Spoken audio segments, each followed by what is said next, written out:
تو چینل پہ انہیں پوچھ رہا بیچارہ نہیں اچانک مسلمانوں میں تبدیل کیوں آ گئی, خدا حافظ کے بجائے اب اللہ حافظ بول رہے ہیں. تو پورے جنے ایک دوسرے کو دیکھ رہے, ہمارے مسلمان ہیں ایک دوسرے کو, شرم آ رہی ان کو اللہ کا نام لینے. خدا کہاں سے لے رہے؟ خدا کتاب میں ہے اللہ کا نام کہیں بھی؟ کم وقت ایرانیوں کا دیا ہوا, ایران کی ایسی کی تیسی, ان کے نام کی ایسی کی تیسی ہو. اللہ تعالیٰ اپنے آپ کو قل هو اللہ احد بول رہے ہیں, اشہد ان لا الہ الا خدا بولے, الا اللہ بولے. تو ہم فخر سے اللہ کا نام لے رہے ہیں, کیونکہ دوسرے مذہب والے جب حقیقی اللہ کا نام لینا چھوڑ دیے تو جس کو بنے اس کو اپنا اللہ پکارنا شروع کر دیے.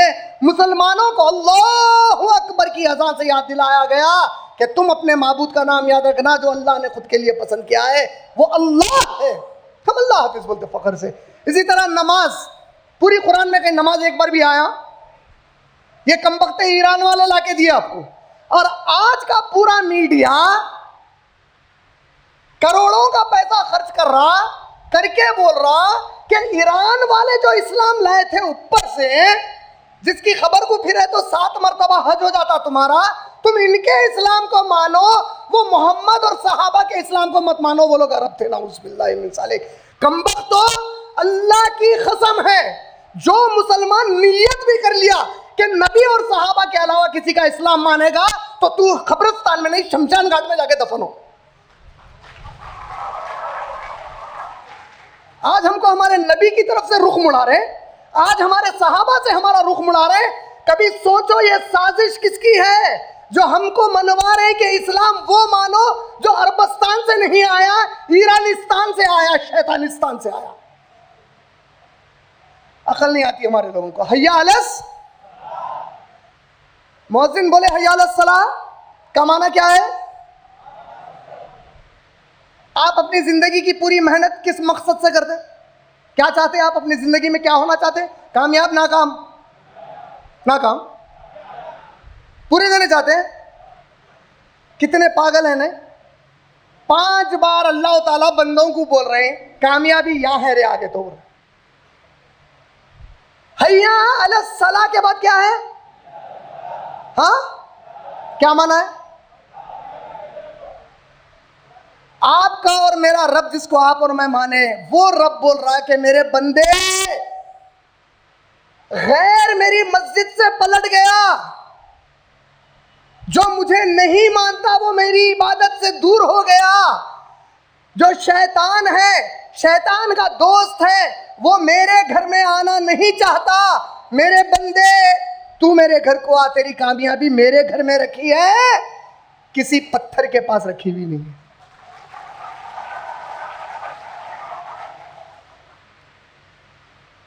حیا علی الصلاۃ کا معنی کیا ہے؟ صلاح. آؤ اللہ کی عبادت صلاح کے لیے آؤ.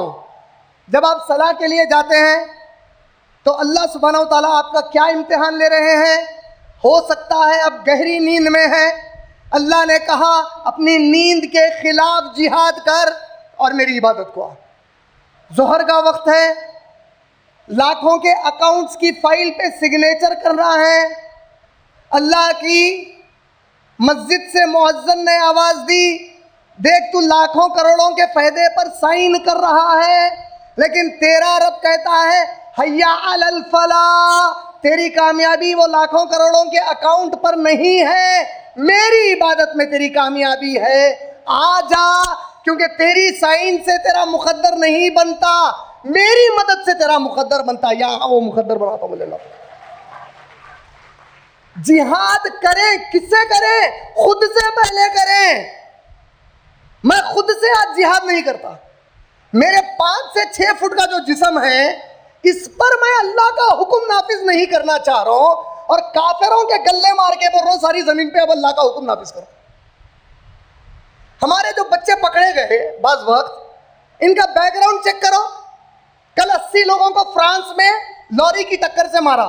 اب وہ بیچارہ جو مارا, نام اس کا مسلمان, اب کیسا مارا, اس کو سیٹ کو بن کے بٹھا دیے, خود سے جا کے مارا. وہ اللہ کو معلوم ہے, اللہ کے سوا غیب کوئی بھی نہیں جانتے. مسلمانوں کے پاس تو اللہ کے سوا ہے, نہیں سمجھے؟ مسلمانوں کے پاس غیب اللہ کے سوا کس کے پاس نہیں جانتے؟ غیب کس کے پاس؟ کون ہے جو بولتے ہیں کہ اللہ کے سوا کوئی غیب نہیں جانتے؟ ارے جواب نہیں آ رہا. کوئی اور جانتے اللہ کے سوا غیب؟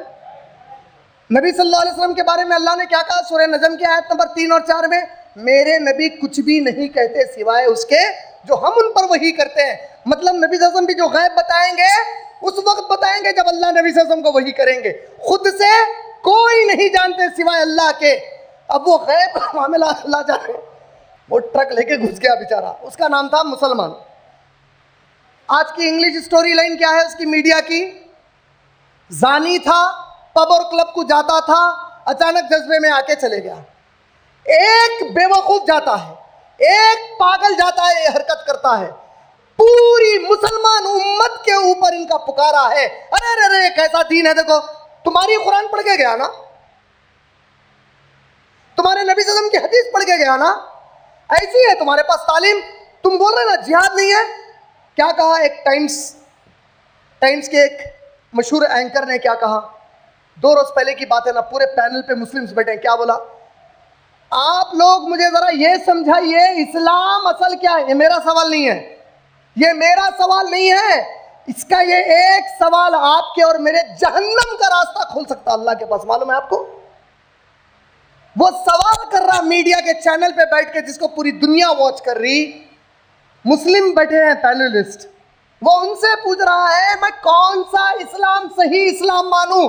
جو صوفی بتاتے ہیں اسے مانوں, جو بریلی بتاتے ہیں اسے مانوں, جو دیوبندی بتاتے ہیں اسے مانوں, جو سلفی بتاتے ہیں اسے مانوں؟ اسلام صحیح کس کو مانوں؟ یہ کس کا سوال ہے؟ مسلمان کا نہیں ہے, غیر مسلمان کا ہے. غیر مسلمان کی زبان سے اللہ آپ کے اور میرے خلاف حجت قائم کر رہے ہیں. یہ اللہ کو بولے گا کہ اللہ اس کتاب سے میں دور اس لیے تھا کیونکہ اس کے ماننے والے خود اس کتاب کے اوپر لڑکے جھگڑ کے مر رہے تھے, میرے سمجھ میں نہیں آ رہا تھا. جب خود پیدائشی مسلمان اصل کیا ہے نہیں سمجھا, میں پیدائشی غیر مسلمان اس کتاب کو کیسے سمجھتا تھا؟ بولتا یہ پوری پھوٹ تباہی کی طرف لے جا رہی ہے اس امت کو. یہ آپس کے لڑائی جھگڑے ہم کو تباہی کی طرف لے جا رہے ہیں. میرے ساتھ پرسنل بتا رہا ہوں, میرے ساتھ ایک قریبی اچھے تعلقات والے ایک ایسے پولیس آفیسر جس کو مذہب کے بارے میں پڑھنے کا شوق ہے, اسلام کے بارے میں پڑھنے کا شوق ہے, وہ مجھ کو کہتے ہیں کہ عمران تم جب آتے ہو میں تم سے بات کرتا ہوں, تم سے بعض باتیں سنتا ہوں, تم جانے کے بعد کوئی اور میرے مسلم دوست میرے پاس آتے ہیں, جب میں تمہاری باتیں ان سے شیئر کرتا ہوں, یہ بول کر نہیں کہ عمران نے مجھے کہا, جب میں کہتا ہوں اسلام میں ایسا ہے وہ تو مجھے کچھ اور ہی بتاتے ہیں. یار بڑا کنفیوز کر دیتے ہو تم لوگ, اب میری سمجھ میں نہیں آتا کہ تم جو بتا رہے ہو وہ صحیح ہے یا وہ جو بتا رہا ہے وہ صحیح ہے. تو آج جہاد کی ضرورت اس قوم سے کرنے کی ضرورت ہے. وہ بیچارے کو تو اس کی بات میں جھوٹ کیا ہے, بولا جھوٹ ہے اس کی بات میں, اس کی بات میں غلطی ہے. ارے بھائی تو پھر کافر کو کیوں مار رہے ہیں آج کے دور میں جہاد کر کے؟ مارنا ہی ہے تو ان کمبختوں کو مارو جو اس کتاب کے معنی اللہ اور رسول کے خلاف کر چکے ہیں. یہ کتاب کو اس ڈھنگ سے سکھاتے ہیں جو اللہ کے نبی نے کبھی نہیں سکھایا, صحابہ نے کبھی اس کو ایسے نہیں سمجھا, صلی اللہ علیہ وسلم نے, رضی اللہ تعالیٰ عنہ مجمعین نے. حذیفہ بن یمان رضی اللہ تعالیٰ عنہ راوی ہیں. حذیفہ رضی اللہ تعالیٰ عنہ کہتے ہیں کہ میں ایک مرتبہ نبی کریم صلی اللہ علیہ وسلم کے ساتھ بیٹھا تھا. غور سے سنیے اس حدیث کو. میں ایک دفعہ نبی صلی اللہ علیہ وسلم کے ساتھ بیٹھا تھا اور نبی صلی اللہ علیہ وسلم نے اچانک کہا کہ اے حذیفہ میں بڑا ڈرتا ہوں میرے بعد.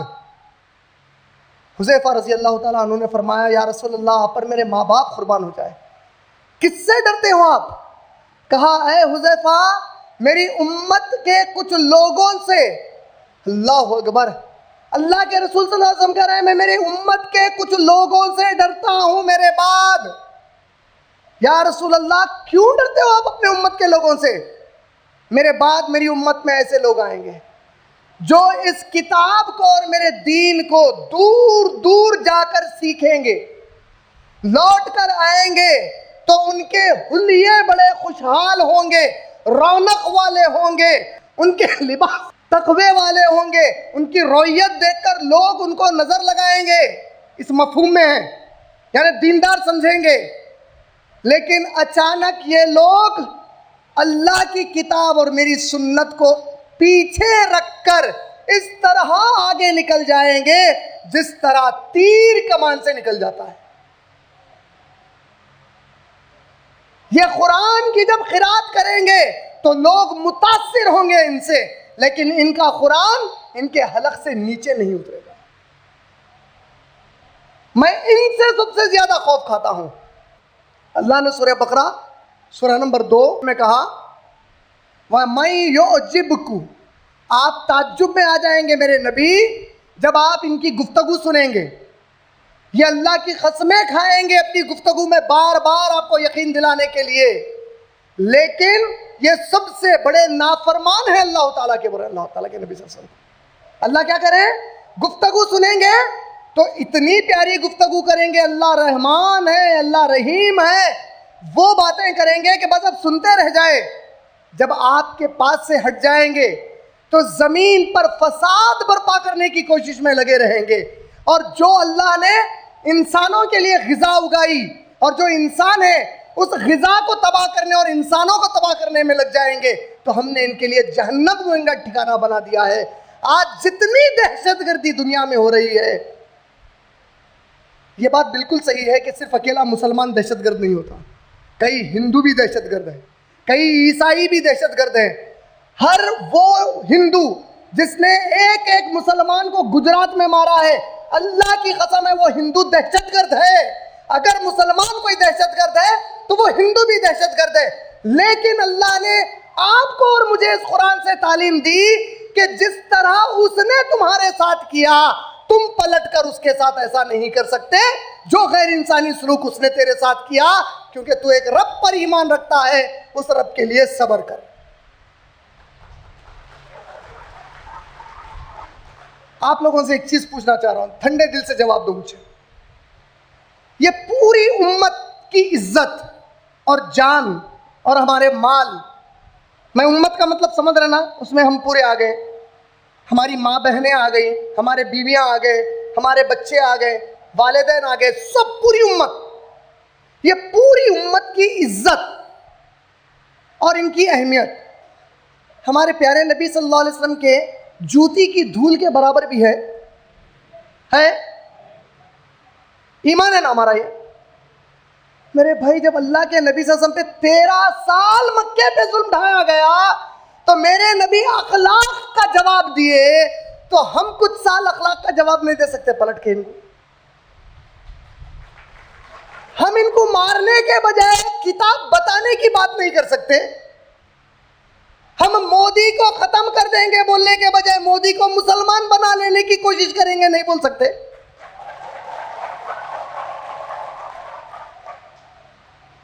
میرے نبی صلی اللہ علیہ وسلم تو یہی سکھایا، تیرا کوئی دشمن ہے اگر اس کے ساتھ بھی اچھا رہے۔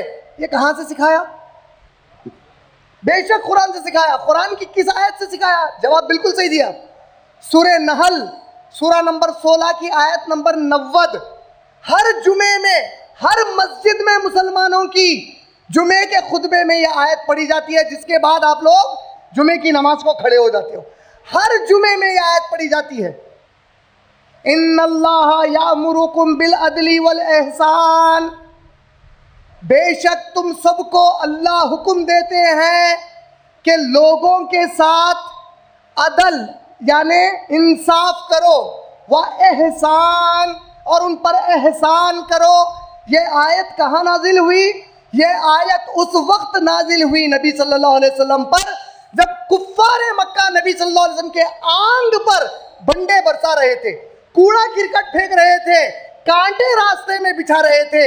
اللہ نے نبی کو صلی اللہ علیہ وسلم کو حکم دیا، اے میرے نبی، آپ کے رب آپ کو حکم دیتے ہیں کہ ان لوگوں کے ساتھ انصاف کا معاملہ کرو اور احسان کا معاملہ کرو۔ احسان کا معنی کیا ہے؟ احسان کا معنی معافی نہیں ہے، احسان کا معنی درگزر نہیں ہے۔ درگزر کرنے کا معنی کیا ہے؟ کسی نے مجھے ستایا، میں نے اس کو بولا جا میں تیرے کو معاف کر دیا، ٹھیک ہے بھائی معاف کر دیا، خیر بار دیکھ لوں گا۔ اس کو نہیں بولتے۔ احسان کس کو بولتے ہیں؟ اس نے آپ پر ظلم کیا، آپ اسے معاف نہیں کرتے بلکہ اس کے ساتھ سب سے اچھے دوست کا سلوک کرتے ہیں، ایسے جیسے وہ آپ کا سب سے خاص دوست ہے. اس نے تکلیف دی, آپ اس کی ضرورت میں اس کی مدد کر دیتے. اللہ کے نبی کریم صلی اللہ علیہ وسلم کے ایک صحابی تھے, اور وہ صحابی رسول صلی اللہ علیہ وسلم بے تحاشا لوگوں کی مدد فرماتے تھے. اور جب ان کا انتقال ہو گیا تو وہ صحابی رسول صلی اللہ علیہ وسلم کو اللہ نے کسی اور صحابی کے خواب میں بھیجا, اور وہ صحابی نے دیکھا کہ یہ صحابی بڑے خوشحال ہے میدان محشر میں, لیکن چونکہ چھوٹا سا عرصہ ہوا تھا کلمہ پڑھ کر, نیکیاں زیادہ کما نہیں پائے تھے, اور بار بار وہ پریشان تھے کہ میدان محشر میں خواب کی حالت میں دیکھ رہے ہیں کہ پریشان ہے میدان محشر میں, کہیں میرے گناہوں کا اللہ حساب نہ لے لے. اللہ کے نبی صلی اللہ علیہ وسلم کو دوسرے دن یہ صحابی ملتے ہیں اور یہ خواب بیان کرتے ہیں. اللہ کے نبی صلی اللہ علیہ وسلم نے فرمایا کہ اس کے جو دینی احکامات کی کمیاں تھیں, چونکہ وہ ایتائی ذی القربا ان اللہ یامرکم بالعدل والاحسان, اللہ تمہیں حکم دیتے ہیں انصاف کرنے کا, احسان کرنے کا, وَإِيتَاءِ ذِي الْقُرْبَى, اور جو تمہارے قریبی لوگ ہیں چاہے وہ مسلمان ہو کہ غیر مسلمان ہو, ان کو مدد کرنے کا ان کی مشکل میں. تو میرا یہ جو صحابی تھا, جو مال اس کے پاس رہتا, وہ یہ نہیں دیکھتا کہ جس کو ضرورت ہے وہ اس کا دوست ہے یا دشمن ہے, ضرورت کے وقت ضرورت مند کی ضرورت پوری کر دیتا. تو اللہ قیامت کے دن کہتے ہیں تو نے میرے دوسرے بندوں پر رحم کیا, رب کی حیا تجھ سے بڑھ کر ہے, آج تیرا رب تجھ پر رحم کرے گا اور تیرے پورے گناہوں کو معاف فرما دے گا. آج اس جہاد کی ضرورت ہے. آج ہمارا مسلمان, استغفر اللہ, حکا کلب پہ دیکھیے جا کے سب سے زیادہ بیٹھنے والے مسلمان بچے بچیاں. شراب کے پب اور کلب میں, مسلمان شراب کے پب اور کلب میں مل رہا آپ کو, ہزاروں ایک ایک رات میں اڑا رہے ہیں, جبکہ کھانے کے لیے کئی ایسے مسلمان ہماری بہنیں اور بھائی ہیں جس کو کھانے کے لیے ایک روٹی نصیب نہیں ہے. وَإِيتَاءِ ذِي الْقُرْبَى, یہ جہاد کی ضرورت ہے. آج جہاد کریں گے یا نہیں کریں گے؟ چھوٹی چھوٹی تعلیمات ہے نا میرے بھائی. نماز پڑھنا ہے, نماز کے بغیر جنت میں جا سکتے؟ کوئی بابا بیبی بچا سکتے؟ کوئی نہیں بچا سکتا. اللہ کے نبی صلی اللہ علیہ وسلم نے کیا کہا؟ سب سے پہلا حساب قیامت میں اللہ کس کا لیں گے؟ نماز. اللہ کے نبی کہنے کے باوجود سمجھ میں نہیں آ رہی بات ہمارے کتنی اہم ہے ہمارے لیے. زکوٰۃ, خیرات, گناہ کرا بندہ خیرات کرتا ہے, اللہ کو محبت آتی ہے بندے پہ. یہ جہاد کی ضرورت.